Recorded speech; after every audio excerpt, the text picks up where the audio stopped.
The studio lights were warm, almost deceptively comforting, washing the set in a soft glow that made everything look polished and calm. Gwen Stefani sat angled slightly toward Kelly Clarkson, her legs crossed, hands resting neatly in her lap, platinum hair perfectly styled. The audience had just finished applauding after a nostalgic montage of Gwen's career: early punk pop rebellion, chart-topping solo hits, fashion risks, reinventions. Gwen smiled, waved, and mouthed a quick, "Thank you," soaking it in like someone who had learned long ago how to accept praise gracefully, even when it came with complicated feelings attached. Kelly leaned forward in her chair, visibly excited. "I mean, watching that back," she said, laughing, "it's wild how fearless you've always been. You never really followed a rule, you kind of made your own." Gwen nodded, offering a small laugh of agreement. "I tried," she replied. "Sometimes I didn't even know what the rules were." The crowd chuckled, and the exchange felt easy, familiar. Two women who'd both survived the music industry long enough to joke about it. Kelly shifted the conversation toward Gwen's recent projects, her return to the studio, and the expectations that come with being a legacy artist. "Do you ever feel," Kelly asked, tilting her head thoughtfully, "like people want a very specific version of you? Like, be the Gwen we remember, but also somehow be new and fresh at the same time?" Gwen exhaled through a smile. "All the time," she said. "That pressure never really goes away." Her tone was still light, conversational, the kind of answer she'd given in countless interviews before. The audience murmured sympathetically, and Kelly nodded, clearly relating. "Yeah, it's like this invisible tug of war," she said. "Between authenticity and what sells." She laughed, trying to keep it playful. "And sometimes people online act like they own you." Gwen's smile flickered, just for a second, so fast it might have gone unnoticed if the cameras weren't trained so closely on her face. She adjusted her posture, sitting a bit straighter. "That's a nice way to put it," she replied. Her voice was calm, but something underneath it had shifted. Kelly continued, unaware, or perhaps sensing it and pushing forward anyway. "Do you think artists ever get stuck?" she asked. "Like, if you don't evolve the way people expect, they accuse you of selling out, but if you change too much, they say you've lost yourself." She shrugged. "It feels impossible sometimes." A few people in the audience laughed nervously, sensing the conversation drifting somewhere heavier. Gwen tilted her head, considering her words longer than before. "I think," she began slowly, "that a lot of people confuse evolution with obligation." The room quieted. Even the band members behind them seemed to sense the tonal shift. "I've been in this industry since I was a teenager," she continued. "I didn't wake up one day and decide to become a brand. I was just making music because I loved it." Her hands moved as she spoke now, subtle but expressive. "Over time, everyone starts telling you what that love is supposed to look like." Kelly nodded, smiling, trying to keep the warmth intact. "Totally. And you've handled it so gracefully." Gwen glanced at her, then out at the audience. "Grace is learned," she said. "Usually the hard way." A ripple of laughter passed through the crowd, but it didn't quite land the way a joke normally would. There was an edge there now, something more personal. Kelly attempted to lighten it again. "Well, hey, you've inspired a whole generation. That's got to feel good." Gwen nodded, but her expression didn't soften. "It does," she said. "But it also comes with people thinking they get a vote in who you're allowed to be." A few audience members clapped instinctively, while others stayed quiet, unsure whether applause was appropriate. Kelly shifted in her seat. "Do you ever feel," she asked cautiously, "like fans miss the old Gwen? Like, they want you frozen in time?" She laughed gently, as if to cushion the question. "I mean, I get that too sometimes." Gwen looked directly at Kelly now, her gaze steady. "Fans missing something is one thing," she said. "Interviewers framing it like I owe them something is another." The smile was gone entirely. A noticeable hush fell over the studio. Kelly blinked, surprised, her hands lifting slightly in a reflexive gesture. "Oh, I didn't mean," she started, but Gwen continued, her voice still measured but unmistakably firm. "I've spent decades being told who I'm supposed to be," she said. "Too pop, not pop enough. Too edgy, not edgy anymore. Too much of this, not enough of that." She shook her head lightly. "At some point, you get tired of explaining yourself." The audience shifted in their seats, the energy now taut and uncertain. Kelly offered a quick, apologetic smile. "I promise, that wasn't my intention," she said. "I really admire how you've stayed true to yourself." Gwen nodded once, acknowledging the words, but the tension didn't dissipate. "I know," she replied.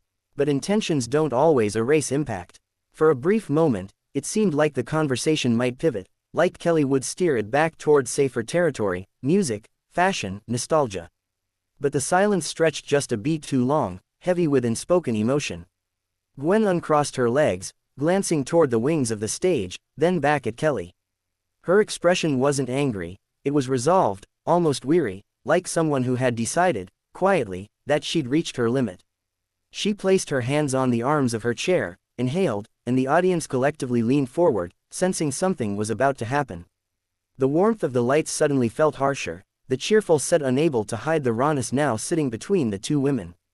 And in that charged stillness, it became clear that whatever came next would not be part of the show's usual script. Gwen stood, the motion deliberate and calm, a stark contrast to the tension that had built like an invisible storm in the studio.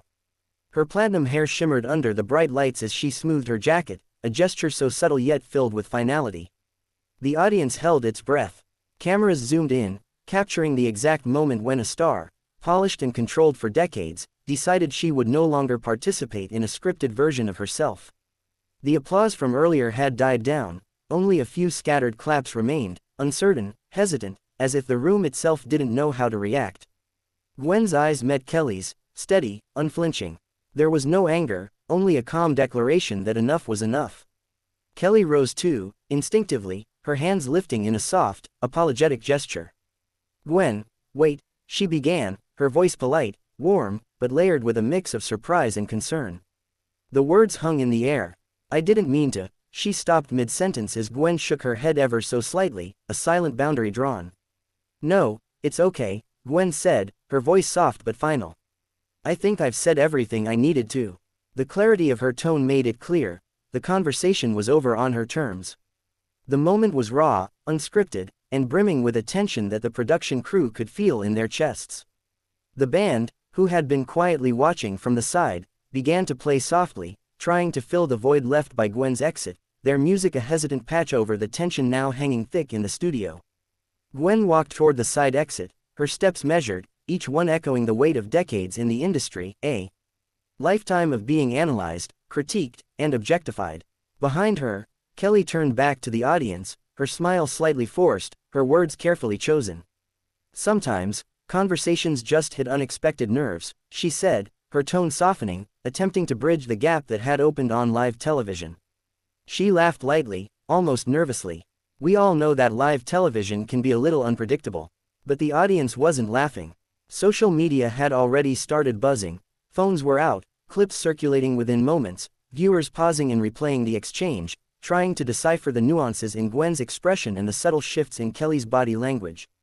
Fans dissected the moment online, debating whether Gwen had been provoked or if Kelly's questions had merely struck a chord too personal to navigate on live air.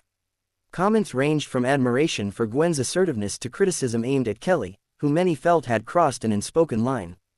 By the time the show cut to commercial, the moment had already become a trending topic worldwide, a viral spark in the pop culture firestorm of social media reactions.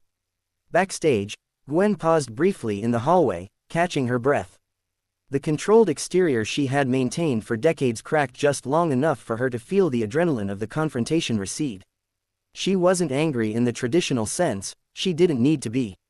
There was no fury, only the satisfaction of asserting her voice, of refusing to be reduced to a convenient narrative for someone else's amusement or curiosity. Staff passed quietly, aware of the significance, giving her space as she composed herself. She adjusted her jacket again, ran a hand through her hair, and walked with a grace that made every step look deliberate, as if she were aware of the cameras capturing even the smallest gesture. Meanwhile, Kelly returned to her seat as the band's music filled the studio, trying to steer the moment back to a lighter tone, acknowledging the audience, and offering reassurances that the show continued despite the abrupt exit. "Well," she said, her voice carefully measured, "sometimes live TV gives us these moments that remind us celebrities are human too. We all have limits, and that's okay." She smiled, but it didn't fully reach her eyes.